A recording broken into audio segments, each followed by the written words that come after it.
Good afternoon আমার প্রিয় বন্ধু বান্ধবীরা, কেমন আছো তোমরা? আশা করি সবাই ভালো আছো।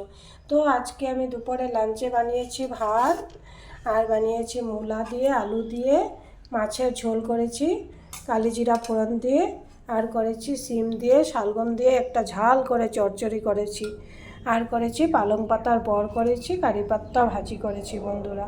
আর এই দিয়ে আজকে দুপুরের আমি থালটা এইভাবে সাজিয়েছি। দেখো তো তোমাদের কেমন লেগেছে বন্ধুরা আমার এই থালটা। তোমাদের যদি থালটা ভালো লাগে তাহলে একটা লাইক দিয়ে দিও, আর সবসময় আমার পাশে থাকবে। ভালো থেকো, সুস্থ থেকো। ওকে বাই বন্ধুরা, টাটা।